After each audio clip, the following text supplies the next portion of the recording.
Welcome to the Greenwood. I'm your host, Thaddeus Papke, and this is the podcast where we peek under the hood of the most famous outlaw who may have never been.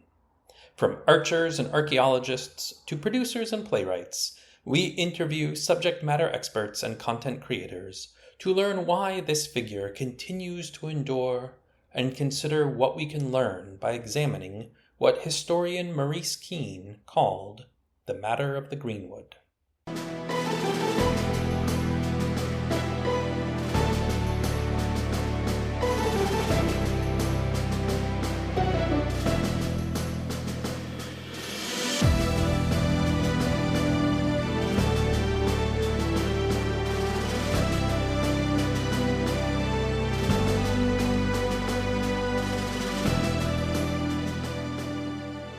Much like how the origins of Robin Hood as a popular figure are shrouded by historical uncertainties, we can't say for certain when the first Robin Hood plays were written and performed. We know that they date back to at least the early 15th century, and that they were an immensely popular form of entertainment going into the Tudor period. But these were mostly considered lower-class forms of entertainment performed in public. They were likely highly improvisational, and what passed for scripts simply weren't saved, if they were written down at all. Our earliest surviving play text is a fragment of a play called Robin Hood and the Sheriff of Nottingham that has been dated to around 1475. And while over the centuries the popularity of seeing the forest-dwelling outlaw on the stage may have waxed and waned a little, it certainly has never gone away, nor has it been supplanted by mass media adaptations. In fact, in the archives for this podcast, you'll find interviews with Mike Nichols, Jeff Messer, and Adam Simkowitz, all of whom have written plays about Robin Hood or Robin Hood-related characters. Last year, I discovered that Actors Theatre, a company close to where I was living at the time, was putting on their own original Robin Hood play as well. And, as is fitting, with the earliest Robin Hood plays being a form of public entertainment, it was to be presented in a public park. I was able to get in touch with Philip Hickman, the author and director of the new play, along with Adriana Quinones and Sean Taylor, who played Maid Marian and the Sheriff of Nottingham. Unfortunately, due to a number of circumstances that occurred last summer, I was unable to get the interview posted while the show was still running. I have decided to release it now to coincide with the 2024 season for Actors Theatre that is starting the same weekend that this podcast will go up.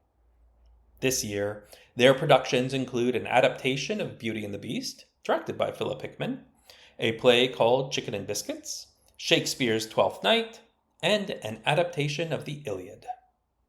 The interview you're about to hear includes discussion of the process and inspirations for the actors, some of the challenges to bringing their vision to the stage that they found creative ways to overcome, and how Philip was especially influenced by the book Debt, The First 5,000 Years by David Graeber, and how the real-life struggles of individuals seeking escapism in the Robin Hood plays of 600 years ago still resonate with us today. So, string your bow, and maybe bring along a picnic blanket, as we enter the Greenwood with members of the Actors Theatre, Philip Hickman, Adriana Quinones, and Sean Taylor.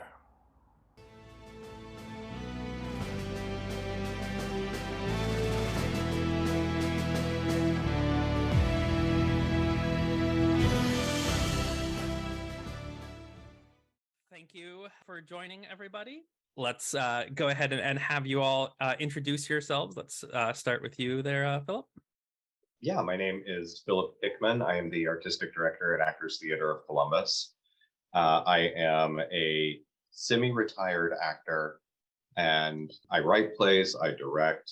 I am the author and co-creator, co-storyist of this production of Robin Hood that we'll be talking about. I've got about 25 years of experience in Columbus theater. I personally am a new theater do weird stuff in public spaces, basement theater, guerrilla theater kind of guy who ended up in charge of a company that's most known for its association with Shakespeare. So that's who I am. I'm Adriana Quinones, and I'm playing Marianne in this production of Robin Hood. And I have been acting since I was 10 around the Columbus area. Took a little hiatus, went to grad school, took up a lot of my time, finished a master's in psychology. So now coming back to Columbus, what more fun than to dive in with Actors Columbus, Actors Theater of Columbus, and do a performance of Robin Hood. So I'm super excited and super grateful for everybody involved and just what a fun experience and a learning experience it's been. All right, fantastic. Thank you. And Sean? I moved to Columbus about 5 years ago. I was a theater major at Kent State, and Actors was the first company I worked with in Columbus. It's always felt like home to me. I think this will be my 4th show with them. I'm the Sheriff of Nottingham, too. I kind of buried the lead on that one. I'm the Sheriff of Nottingham in this, and it's been a wonderful experience. Yeah, thank you so much for joining us. I'm really glad that we can have the writer and director here, as well as Maid Marian and the Sheriff of Nottingham. So let me ask just off the cuff there, Sean. Does the Sheriff of Nottingham have a name in your play? He actually shares a name with our beloved director and writer. He is Philip Marks. Okay. As I was looking through possible historical bases for the fictional Sheriff of Nottingham, one of the names that kept coming up was Philip Mark as potentially somebody that was more or less the basis. He would have been Sheriff of Nottingham about 20 or so years after this particular play is set. But I figured 20 years, when you're talking, 8 centuries, I could probably get away with it. Yeah, there's a lot of that kind of fudging that goes on in Robin Hood fiction and various adaptations. So speaking of when it is set, we have come to associate Robin Hood with the era of King Richard I, Richard the Lionheart, or maybe his father Henry II, or maybe his younger brother John. Do you also have your play set during that time period? Absolutely. Canonically, it is set in 1192, but I've got a note in the play that, it's 1192 in spirit. There are certain elements of it that are certainly a couple of decades later that I still wanted to incorporate, but it was kind of important for me to have at least the idea of Queen Eleanor still running around. And so it needed to be early enough that I could have her drop in for a cameo. And I think everybody loves to hate Prince John. We all know about King John and I guess feel kind of sorry for him in some ways, but Prince John is sort of easy to dislike. So he's an easy target for sure. What inspired you to write a play about Robin Hood? Well, what inspired the Robin Hood play was specifically, it was the park, actually, because Schiller Park is a beautiful, verdant space with lots of old trees, and it's got a very nice, it's a little bit of forest, sparse forest, but a little bit of forest in the middle of the city. And when you do productions outside, you get this kind of like wildly mixed audience, which is lovely. But kind of embracing that open space, embracing that outdoor quality with something that's accessible for kids, for adults, something that seems natural in that space. That was actually a bit of an inspiration for it. And then doing that in combination with reading David Graeber's Debt, the First 5,000 Years, as kind of a history of how debt is used in culture. It seemed like Robin Hood was kind of a perfect story to talk about social debt economics and have fun at the same time. Yeah. I'd like to come back to that topic of debt and how you work that in, but let's let Adriana and Sean answer a few questions. So I wanted to definitely know with the two of you, were these the roles that you had were these the roles that you had especially auditioned for? Um, I was thrilled to receive it, just based. I did not have a huge reservoir of knowledge about the Robin Hood myth. I knew the heavy hitters, and I had kind of on the day of auditions anticipated being Little John, from what I understood of like the physical descriptions, and I don't know, so that's what I thought I might be getting called back for. But I think there's an inherent sinister nature to my character that Philip picked up on very quickly. In myself, I was just excited to be part of this production and in any aspect really. And I had received a call back from Mary, so it was on the forefront of my mind and just being super excited to read for the role in front of Philip as a callback and just kind of figuring out where her landing was within the show. But very excited to receive that call from Philip that the casting had been done. Was there any second choice that you would have also been quite thrilled to have gotten? Lady Rosa is a fantastic role as well, as she kind of plays along with the sheriff and her mischievousness and leading Marion into this new world of knowledge that she wasn't exposed to before, and being kind of a single woman head in her house. And there's no way I could have played Queen Eleanor. The Emily Alice who's been cast has a fantastic accent, and the way that she just presents herself is brilliant. And Betty Lettuce, who is Marion's maid, has a fun attitude. She would have been a great role to play as well. So everyone kind of has their little pieces that they add into to kind of create this cohesive play. Were there any particular elements about the character of Maid Marian that you especially are hoping to bring forth and emphasize in your performance? Definitely the trajectory and her change throughout the show. The way she starts off in kind of this love head over heels with Robin and their idealistic view of where there should be as lady and lord, and how that kind of changes by the end, right? And how Robin kind of brings forth this new knowledge and things that are going beyond the walls of their castle, right? And things that are happening in the debts and how they're changing lives outside of, this rules based set that they've always kind of played a part in. Kind of seeing the change within her, and then how much Lady Rosa comes alongside of her and really supports her, and, taking a stand against her father. There's one point where Maid Marian just kind of shifts and she's like, no, you know what? I'm no longer playing a role up in this society that you want me to be in, right? And kind of that shift she has in the middle of the show is going to be really exciting to put forth throughout the audience. Okay. Yeah, I think that sounds great. Looking forward to seeing that. Yeah. Sean, are there any qualities of the sheriff that you were especially hoping to bring forth in your performance?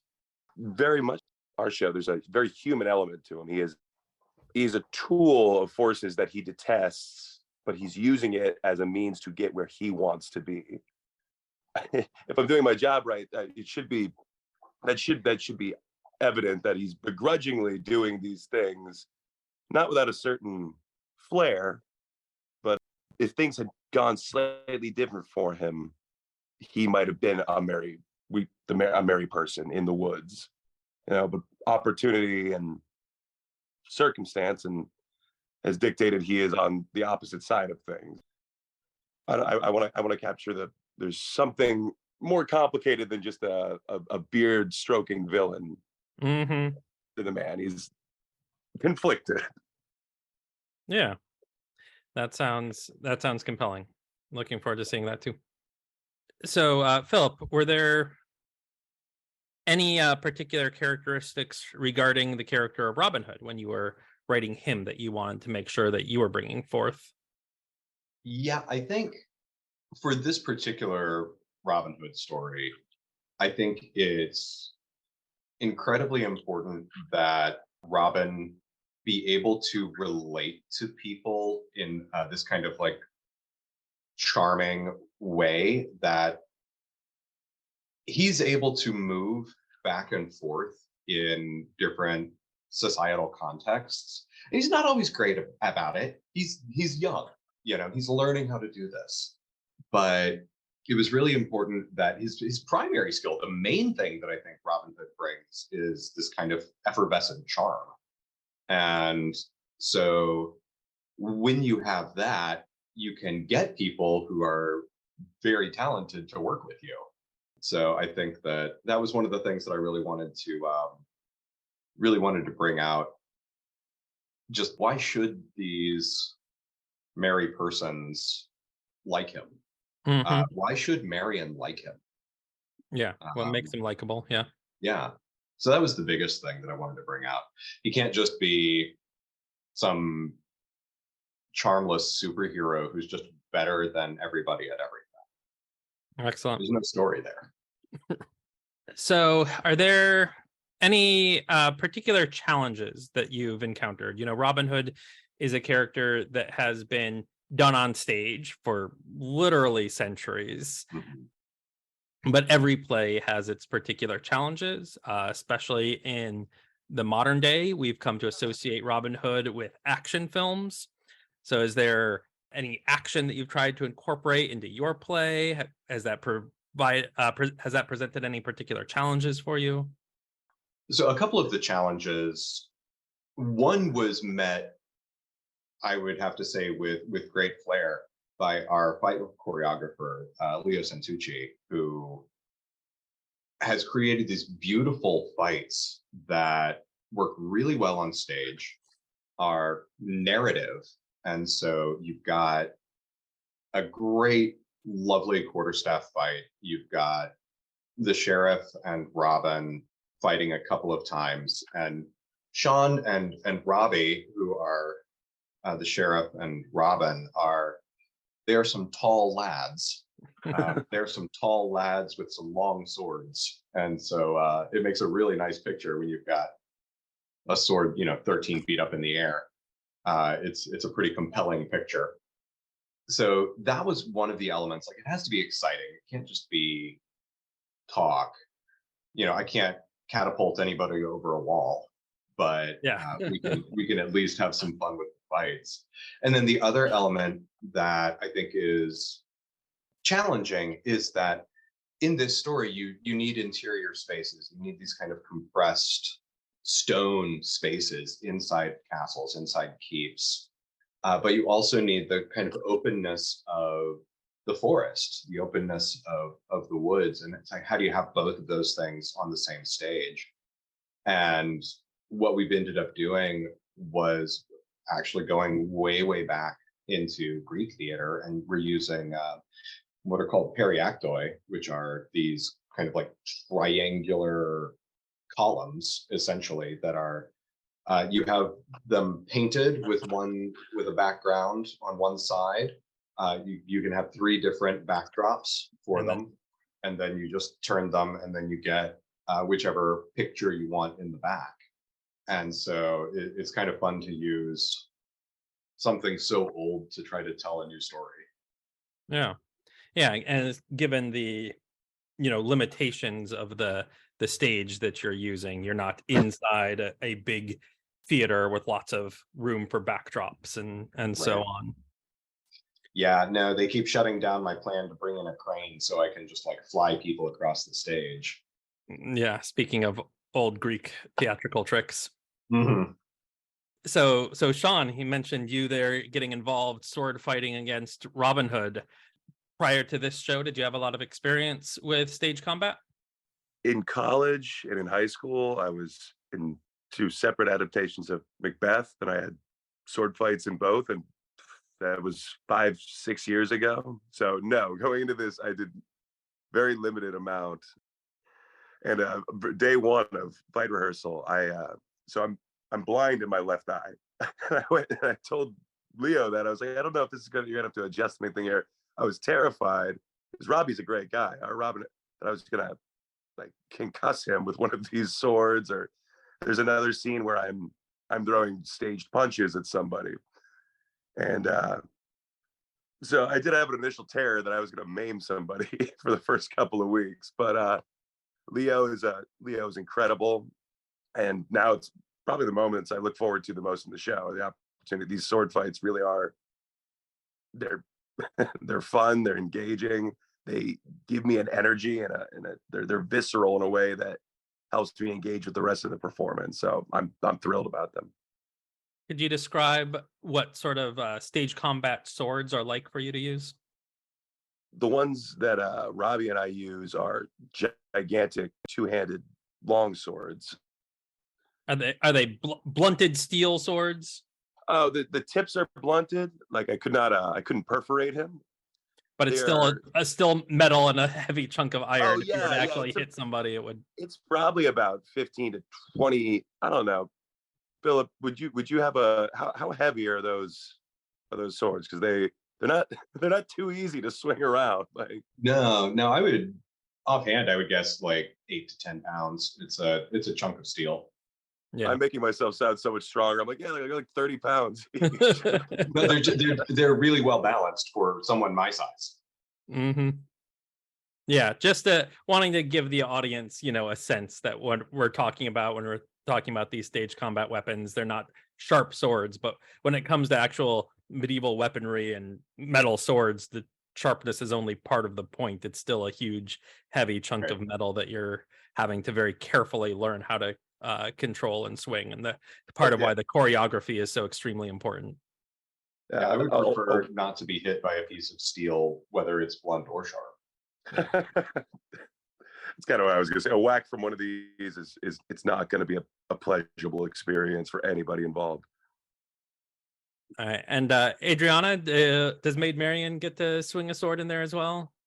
Not a sword, a cudgel of like a hammer of some sort. So when she joins the camp, there's like a raid on the camp, and she does get to do some fighting, which is very exciting. I was acclimating myself to the weight of the thing, and I did knock over a piece of the set at one point. So they are heavy and they are very strong. So they will do damage. If you were any of these weapons would do damage upon another person if you were to hit them physically. So Leo is amazing. Once again, just to reiterate, everyone's saying, we're practicing at 25% and then slowly increasing during our fight calls right before the show happens, because they will do harm. And that once I knocked off that piece of wood, bet I was going a lot slower, just being a lot more aware, because you're going towards somebody and you always have to be watching out and going side pieces and learning. I did learn some fights moves with swords, but Maid Marian does not use a sword. She uses a cudgel and a bow and arrow of some sorts. So Yeah, I was gonna ask next about that. How is archery being incorporated into your stage production? Archery is, of course, one of the things that Robin Hood is especially well known for. How is archery being used here? We have exactly one bow shot, and the bow shot is for Marion to save Robin's life. Excellent. So I keep trying to talk people into building sets out of bales of straw so we can actually throw spears and fire arrows at people, but no one else seems to think it's a great idea. Yeah. Yeah. You'll get there.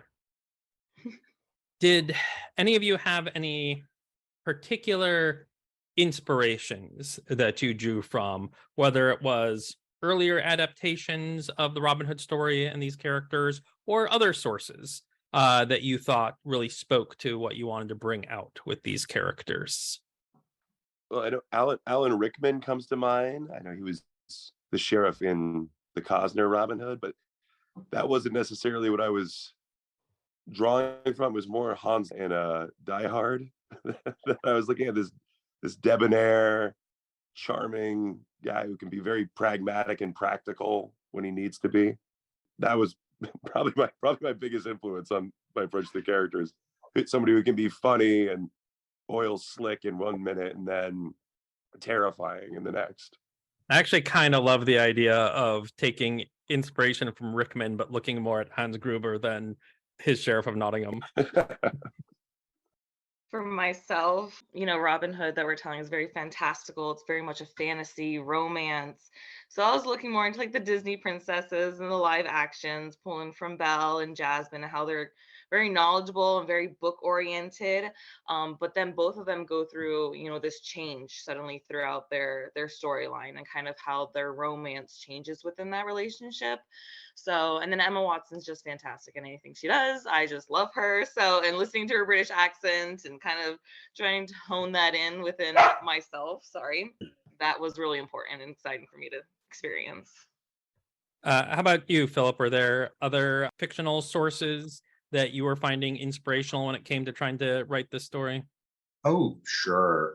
Some of them for, sound, I'm sure, very, very Ponce, like the Scottish play, which has, I think, maybe one of the healthiest couples in all of Shakespeare as the two villains. And so Yes. like I wanted to have that kind of an idea. And at the same time, I grew up on Princess Bride. The original Pirates of the Caribbean film like works so well in terms of its pacing and comedy. And so there are lots of little elements like that again, can't blow anything up. I can't sail a ship across the Caribbean, but I can have quips.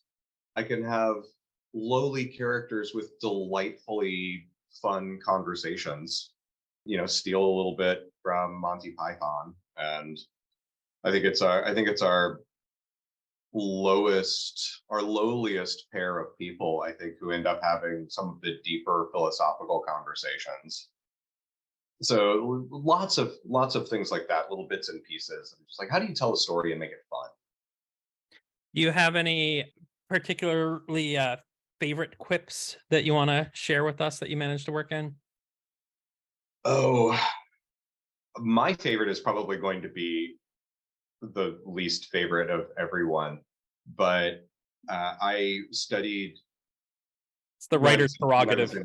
When I was in college, my minor is in medieval and Renaissance studies. Oh, okay. So I ended up spending time studying Venice, for reasons. But there's a quip where one of the guards is, talking about how awful foreigners are. And he says that, in Venice, they call their king a dog, or perhaps it's doggy, for there is an E at the end. And that cracks me up. And so for the 3 people who will attend the show and know that I'm referring to the Doge, you're welcome. Especially, I like it. Thank you. Very very court jester also. Oh yeah. Yeah. But I do have to say, my wife was Michael Hickman Romine is co-credited on the story, and it is entirely her. She wants to make sure that it is known that she is the one who gets 100% credit for the fact that there are fart jokes. Okay. duly noted and credited. Adriana, do you have any lines as Maid Marian that you could share with us in your Maid Marian voice? Sure. I guess my favorite one would be she takes this stance and it's a scene with her father, and she's just really come over the edge with it, and it's just my favorite. She goes, "Should you care to apologize, I shall be reading in my private rooms." And she just like leaves, and he's like, she didn't even take her leave. Like, where does this properness have? Where did it go, right? And it's just too cute into that change, that moment. And there's a whole slew of lines leading up to that, and just, father, be more polite. Like, let's talk about this. You're talking about all this debt and stuff, and you're worried about people dying, but you know what? I'm upset over here too. So just kind of like slams the door in his face and leaves the room. How about you, Sean? Do you have a line from the sheriff you could deliver for us?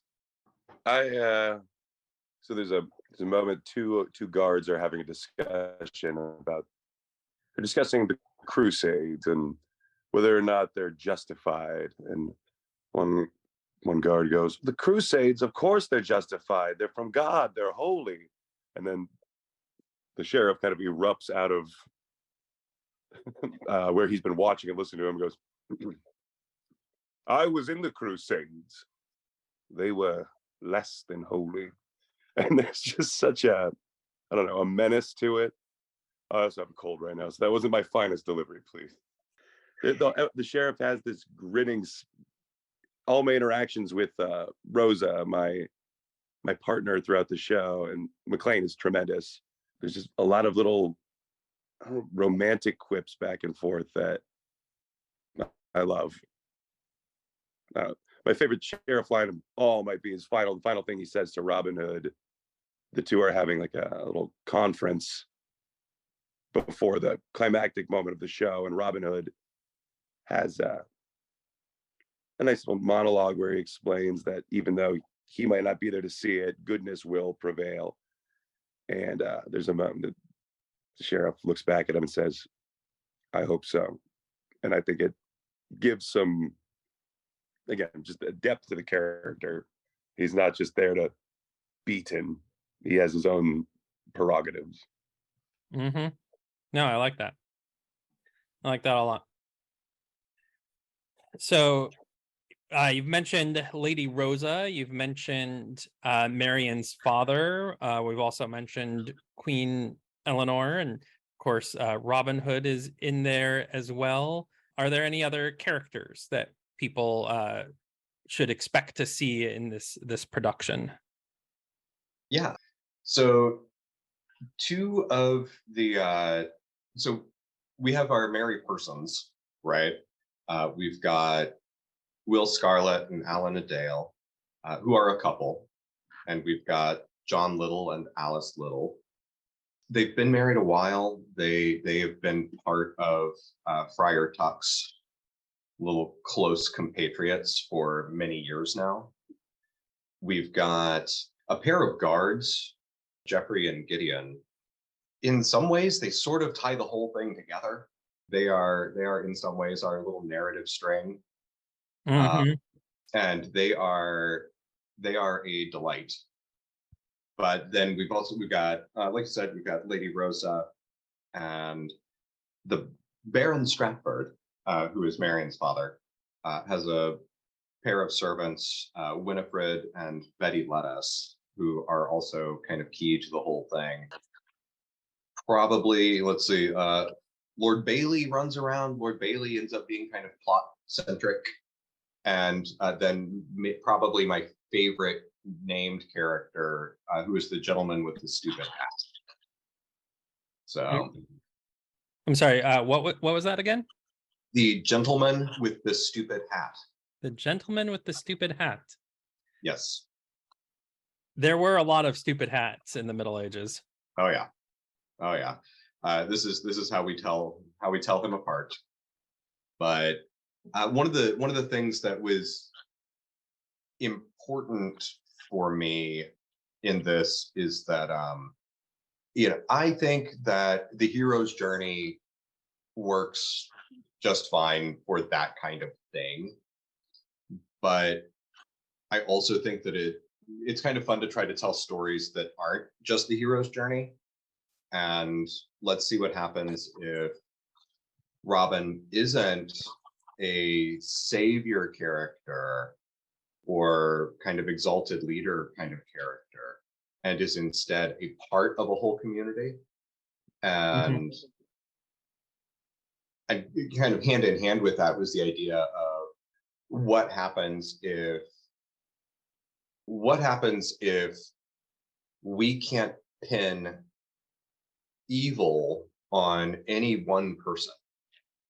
So we can't just, blame the sheriff and get rid of the sheriff and make things okay, because there's a larger system in play. And if you're talking about a larger system, then you have to talk about the whole community. You can't just talk about, a couple of people. So all of the characters are near and dear to me. All of our servants, all of our guards, even the Baron, our father, everybody is near and dear. So I did want to, before I let you go, return back to that idea that you mentioned at the very beginning about being inspired by this book, The Mm. History of Debt. Would you mind telling us a little bit more about what that book is, kind of the lessons that you learned from it, and how you wanted to incorporate that into the play? Yeah. I mean, you may feel sorry for asking me to talk about David Graeber. So, Debt, the book Debt, is very much a history of how we've used debt societally to control people throughout history. And whether that's been crop debt to pay for tools, to pay for supplies, fabric, building materials, etc., to up to now where we've got this kind of very elaborate medical debt, collegiate debt system that means that no matter how successful you are with your educational career, you are still starting out tens of thousands at a minimum of dollars in debt to begin your life. So you spend a lot of your career just paying off the fact that you got to have it in the first place. And so that kind of system we've used for, as the title of the book says, for 5,000 years at least.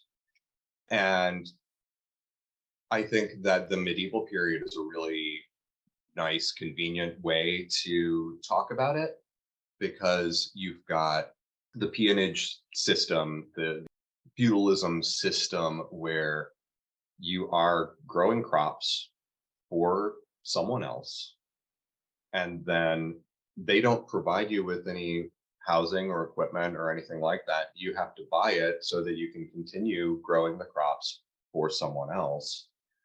And usually the only person you could buy them from is the lord to whom you are indebted. And so now you're further in debt to them. And so you can't just continually create more surplus value. You end up having to send one of your children, two of your children, to the Lord's household to be in service until that debt is paid off.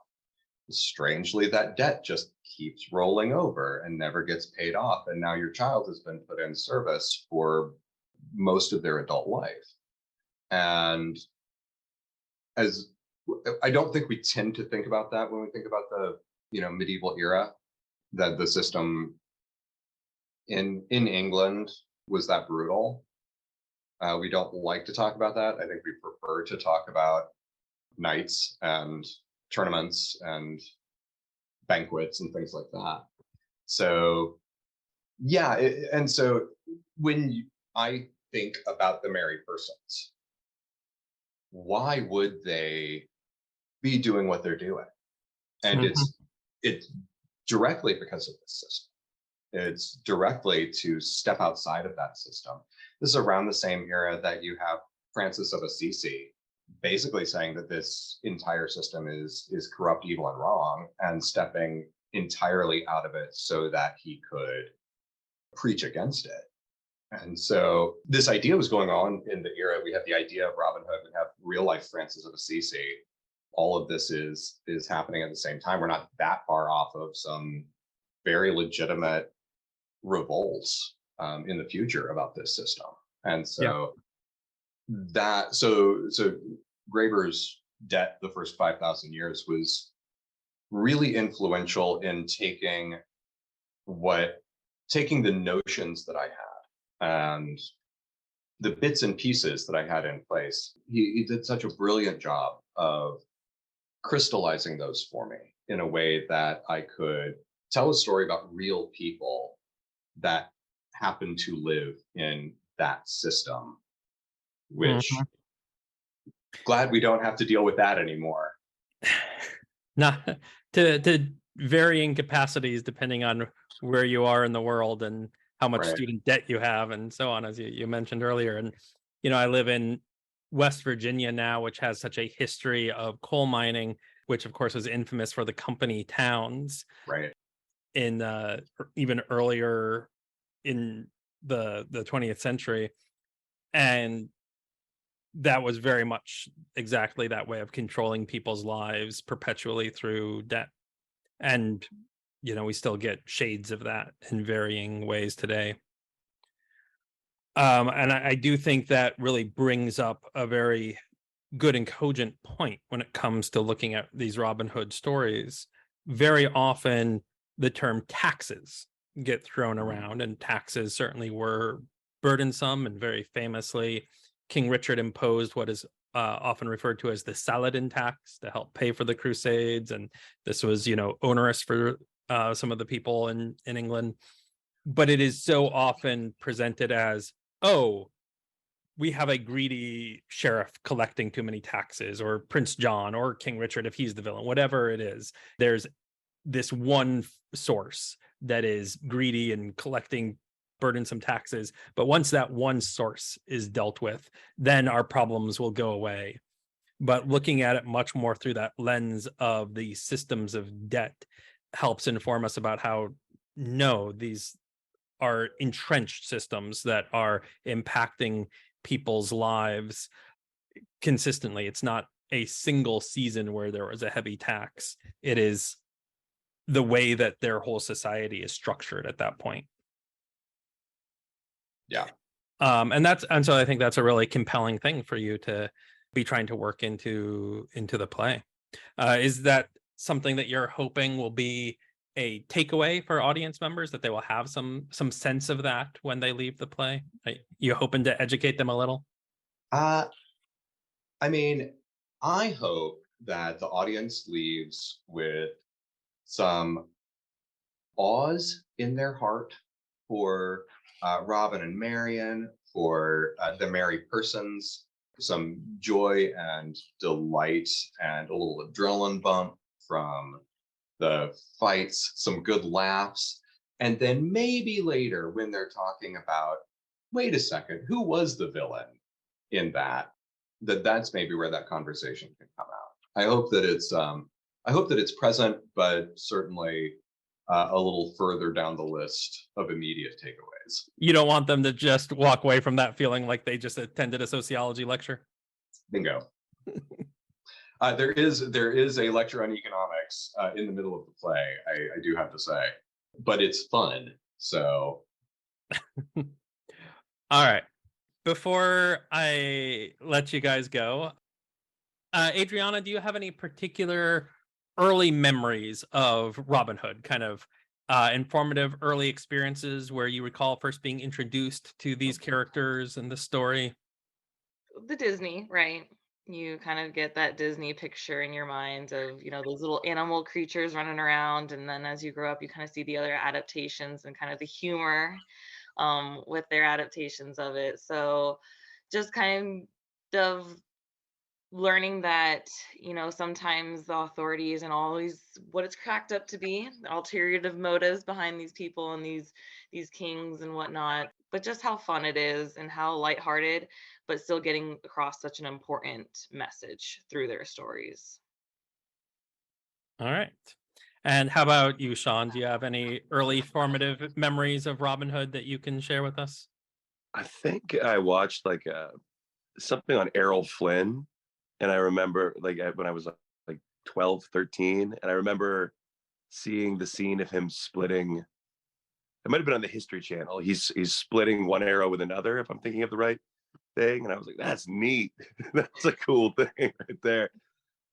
I guess it's just permeated all of Western culture to a degree. So I don't know if there was a moment when I could say definitively, like, oh, now I'm aware of Robin Hood. But I mean, the ideals have always been there, that sometimes it's to do the right thing for the right reason is all you need. And the rich need less and the poor need what can be provided for them. And I don't know. It's that. Yeah, that's it. That's all I've got to say about that. All right. And how about you, Philip? Do you have any early recollections of first encountering the Robin Hood stories?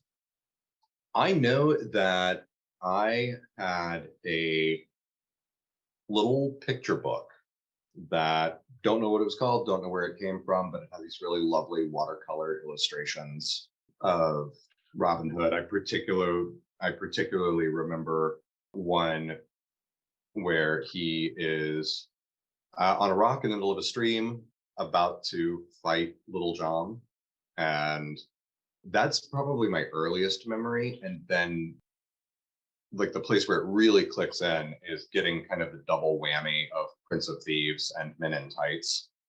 And those end up just culturally like entwined in my mind. It's basically one film. Right. Well, one's so- a direct parody of the other, so that Exactly. works. Yeah. And they, Men in Tights came out only 2 years after Prince of Thieves.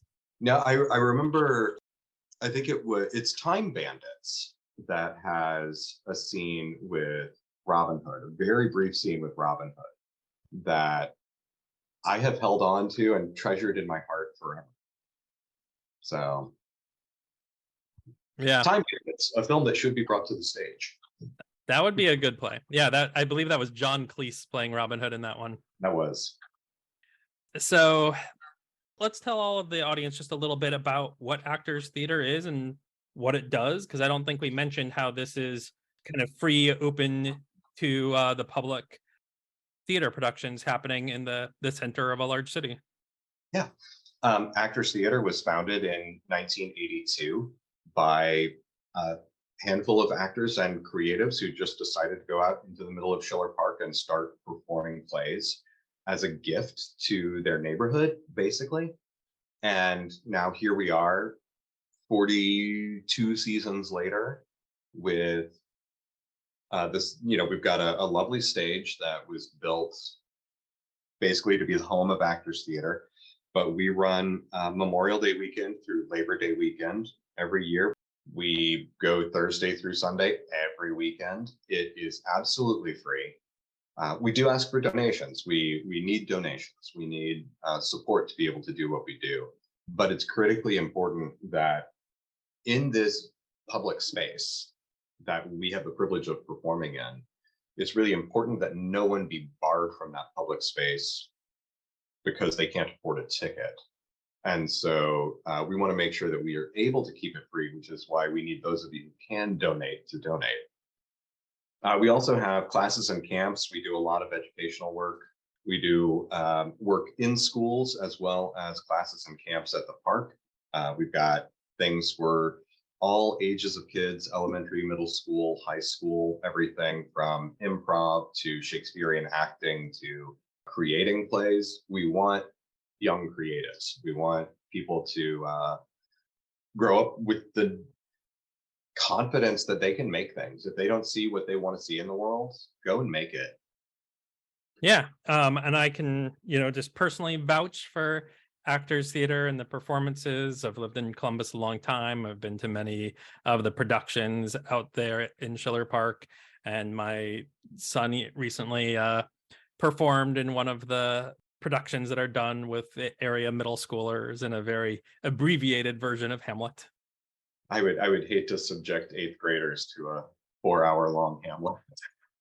That would have been a lot for them. Although I think it's for the 8th graders, it might, even if it was the full play, still manage to be condensed down to 2 hours. Because boy, are they just trying to get through those lines as quickly as possible. Oh yeah. And I want them to slow down. And then I've always, every year there's an actor that I want to learn from them. So it all balances out. Yeah. And it's not just, an 8th grader thing. It's a thing for presenters of all ages. We work with that with our people doing planetarium presentations in my museum and so on. It's like, okay, this is a 45-minute show. It doesn't need to be done in 25 minutes. You're not trying to rush through it, Enjoy being in the moment. Let people enjoy being in the moment. It's not a race. Right. I was just talking with some friends that I officiated their wedding, and I think I had them out in like 8 minutes. So, I was nervous, but they got married, so it was fine. Oh, good. You remembered the important parts, right? We said all the words that needed to be said. And hopefully in the right order. Exactly. All right. Well, thank you so much for joining me, everyone. Thank you. Thank you for having us on. This is a real privilege. Yes, thank you so much. Thank you. Yeah. All right. Break a leg, everybody. Thank you. Bye. Bye.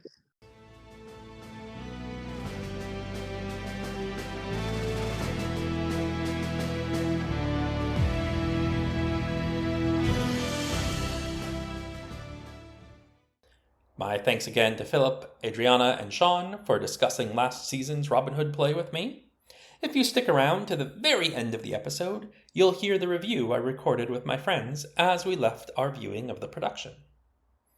If you happen to see the Actors Theatre production of Robin Hood, or indeed any other play put on by Actors Theatre in Columbus, Ohio, or perhaps a different Robin Hood play, then by all means, get in touch. You can find us on most of the major social media platforms, including the site formerly known as Twitter, Threads, Blue Sky, Instagram, and Facebook, all with the handle @IntoGreenwood. You can also reach out directly via email with the address intogreenwood@gmail.com. There's also an active Discord server for all things Robin Hood related, run by friend of the show and another Robin Hood playwright, Mike Nichols. If you'd like to join that Discord community where we source questions, organize watch parties, play games, have a book club, and just generally engage in friendly discussion, then reach out over email or social media to get an invitation. Into the Greenwood is supported by our amazing and generous followers on Patreon at patreon.com/intogreenwood. You can follow for absolutely free or contribute as little as $1 a month to help pay for our hosting fees. Patrons at the Merry Bandit and Notorious Outlaw levels also get bonus content that can include extended interview segments and other special exclusives. If you're willing to make a small one-time contribution towards keeping Into the Greenwood on the air, we also have an account on buymeacoffee.com/intogreenwood. Hopefully you enjoyed what you've heard. And since this whole project is inspired by a forest outlaw who has been associated with charitable work, no matter how much or how little is contributed to keeping this podcast running, a minimum of 10% of all proceeds will be donated to a select charity. At this time, that charity remains Trees, Water, and People, a top-rated charity dedicated to establishing sustainable access to food and clean water for impoverished communities around the world. If you are feeling a bit impoverished yourself, a positive rating or review, or just sharing a favorite episode or two, would do wonders for helping others to find the show. As a small, independent podcast amid thousands of options out there, it's a real challenge for our little show to break through and gain listeners. So every single rating or simple share makes a significant impact.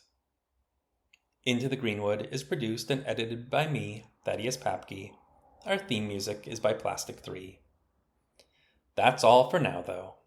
So once again, I find myself wishing safe travels to you, one and all, until our next journey together into the Greenwood.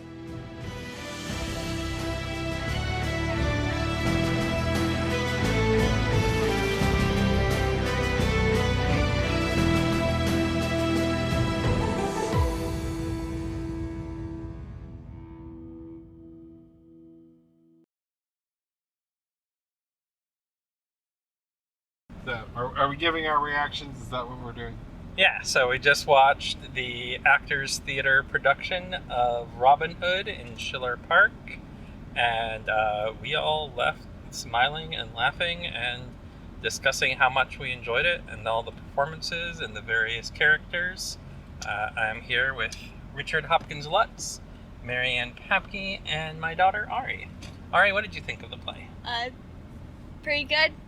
I liked Rosa and Marianne's dynamic, and the fact that there was a gay wedding, and some of the outfits, and how they made the Sheriff Nottingham a sympathetic character who got a happy-ish ending. Yeah. Sympathetic is one way to describe it. Interesting, certainly. He was definitely a impulsive man and a conniving man and willing to do bad things and wrong things. The actor had a lot of charisma. The actor had a lot of charisma, and he was very compelling, and he felt conflicted about some of the evil things that he did. Yeah.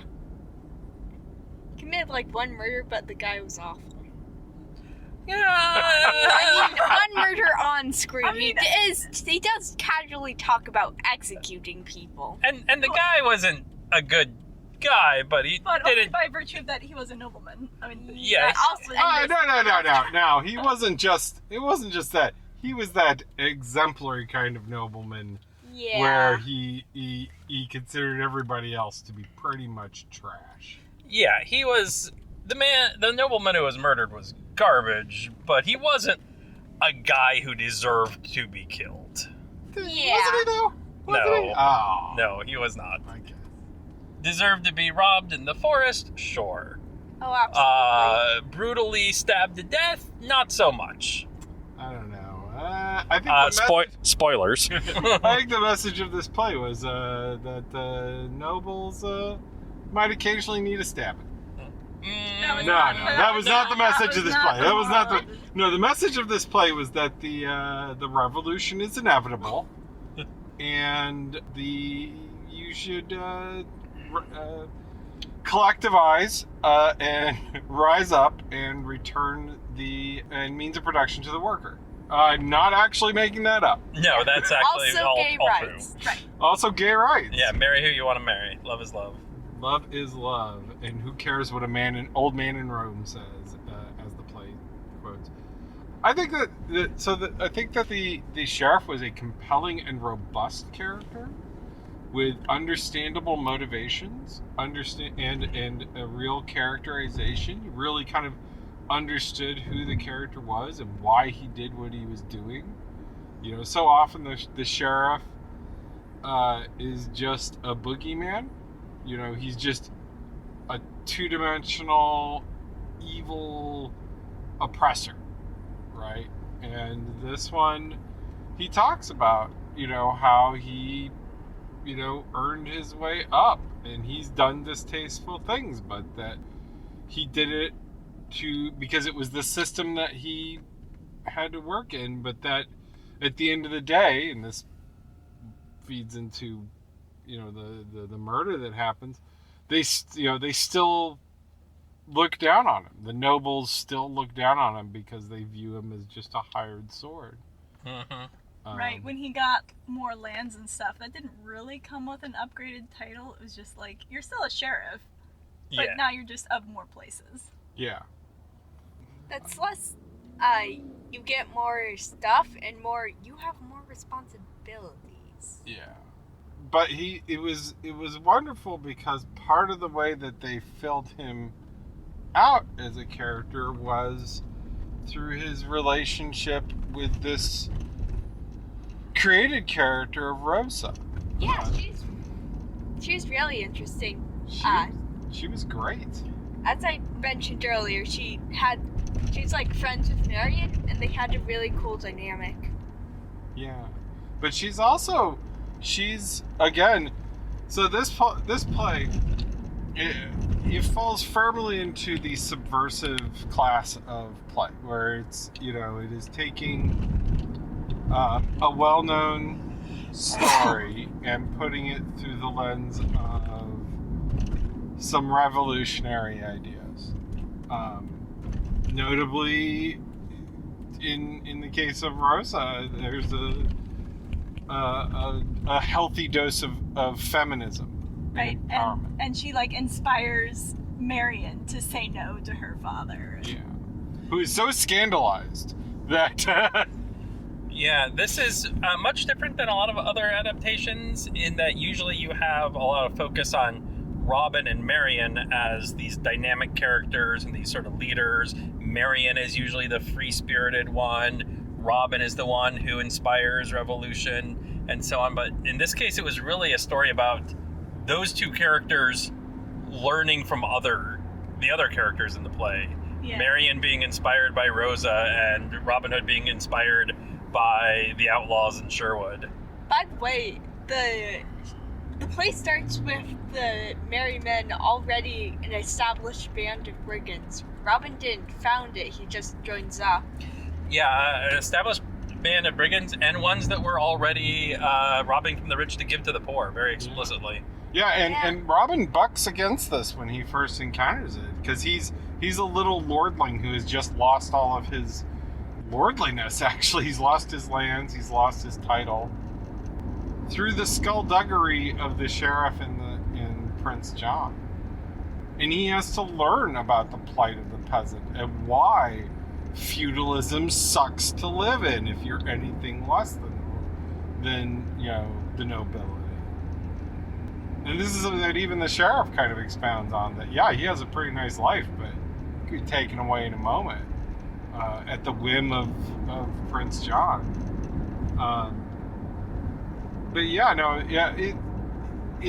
Robin does not become the leader of the band.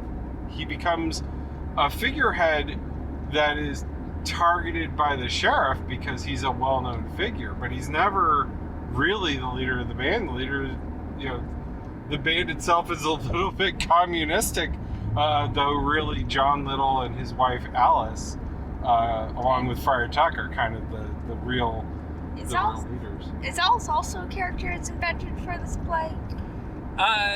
Yes and no. This is certainly their own spin.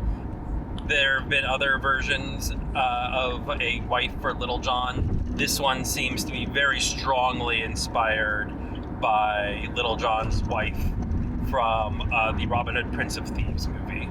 I would have loved to have seen a Maud, but we'll take Alice instead of Maud.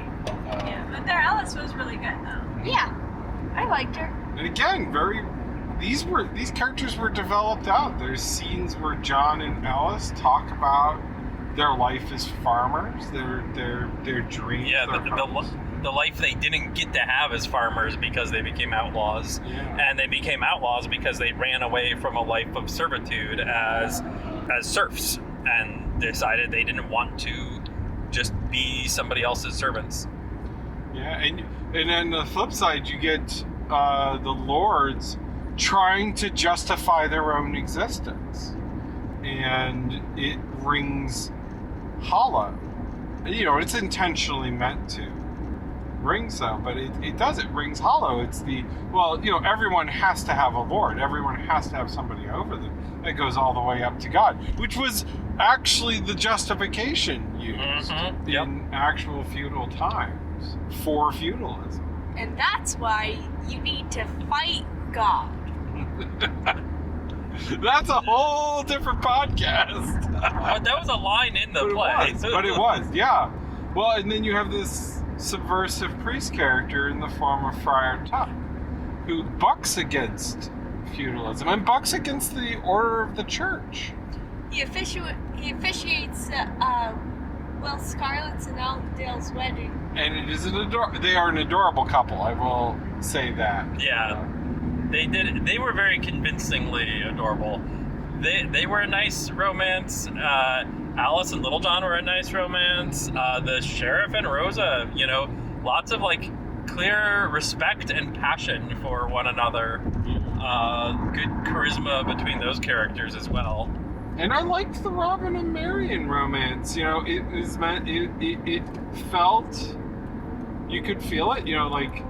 It was meant that they were these childhood, kind of children who had been promised one another, but became close and fell in love with one another, and were looking forward to getting married. But then that was thwarted when Robin lost all of his lands, and Marian's father was like, "Nope, sorry, this was meant to be, a conjoining of two households, kind of a thing." Part of the journey of discovery that they both needed to make. For themselves to become better people, not beholden to the systems that they were raised in. Yeah. No, overall, small, not a terribly huge cast, but, Actors Theatre of Columbus often does not have huge casts. It was about, a dozen actors? And with some double-up parts. But as always, Actors Theatre of Columbus is an amazingly great company that puts a lot of heart and soul into their productions, and I enjoyed this as much as I have enjoyed all the other performances of those that I've seen. The costumes are good, by the way. costumes. Costumes are good. They Set have- was nice. Good sword play. They had this thing where pretty much everyone that was wearing leggings was wearing like leggings that are one color on one half of them and another color on the other half. I don't know why they did that. Would have liked to have seen Robin Hood dressed like Robin Hood at least once though. He doesn't Yeah. have the hat. He doesn't even shoot a bow and arrow. There was only one feat of archery in the entire movie, in the entire play, and it was for Marion. It's all right. Archery's hard to do safely on stage. It's very hard. Will Scarlet brandished a bow a fair amount too. Yes. Very nice bow. It was a very nice looking bow. Momo, did you have a thought you wanted to put out there? Oh, just also something that we didn't touch very much on was that there was a lot of good comedy in this Oh production. yeah, there was. It was a fantastically funny play. Mm-hmm. And Funny- it wasn't. And I'm not talking about the fart jokes. It was. Did have good fart jokes It though. had much other good humor besides that, including like humor from unexpected characters. Like Queen Eleanor complaining about the English language. Yes. I mean, they were fair points. But well, it's also helped. The actor who played Will had this hyena laugh that was just Oh, yeah. amazing. Like it just rings out of nowhere and carries, and it just punctuated some scenes beautifully. And yeah, it really added a lot to like a kind of puckish aspect to like when they're ambushing people in the woods, to have this literally merry man in this with this Cackling. pitch cackling Yeah. as you're getting robbed. Like it was great. There is some very good subtle running gags in there. Yeah. Like how whenever they talked about some peasant that they were going to assist or who had been wronged, their name was always William. It was always like William the Weaver, William Yeah. the Baker. I Yeah. didn't notice that. Like I said, it was subtle, but it was there. Yeah. Also another thing, there are these two guard characters that kept showing up. I think they added to the play. They did a very kind of Shakespearean touch. One of them was an older guy who was used to the system, and the other was another guy who was like a newer guy who's starting to have his doubts. And Mm-hmm. Yeah. Yeah, it was a nice perspective to have this like kind of kid youth guard character who's really kind of like, but wait, those bandits, they kind of have a point though. Yeah. Right, yeah, no just killing of nameless guards. The guards had names and were characters themselves. I love that. Yeah, there were no unnamed characters, I think. I mean, they even give the sheriff a name. You know, the sheriff who is so often just the sheriff. his name is Philip, by the way. Yeah, Philip Marks, and based on a real historical person Oh. really? I didn't Yep. know that. who was the sheriff of Nottingham and Derbyshire and the Royal Forests. Convenient that. No, well, and yeah, these two guards, they would have these very, like we said, very Shakespearean, kind of commentaries between themselves, and in a few of them, they would have the commentary, and then the sheriff would enter the scene, and the things would shift. Yeah, the sheriff had relationships with them, and also like they even made a point with an even more minor character, one of the serving girls in Lady Marion's household, with her father not knowing her name and being taken to task for that by one of the more senior servants. Yeah, and then he's pretending that of course he knows her name, still doesn't. Like Yeah. he does call her by her name before the end, but it's overall Does thing. he? He did, does but once, yeah. it seemed like he had to remember it for a while, like it was in the next scene. Well, it was an excellent play and very fun. And if you're ever in Columbus, Ohio during the summer months, you should check out the Actors Theater productions in Schiller Park. Yeah. Absolutely, they do Shakespeare quite often, so you can see Shakespeare in the park, which is a great experience. But they also do, like in this case, an original play, Mm-hmm. and they're a joy. They're such a fantastic aspect of Central Ohio, of Columbus and everything. So I heartily recommend them. And if you, I believe that this play's running for this month. Yeah. I think. Yeah, like Yeah. Couple more weeks. Couple more weeks. So if you know, this will probably come out after that run is done, sadly. So So I'll probably edit that bit out because there's no point to including it. go back in time and attend this play. All right. Thanks, guys. Yep. Thanks for seeing a fun Robin Hood play with me. Are you done Any- recording? Anytime.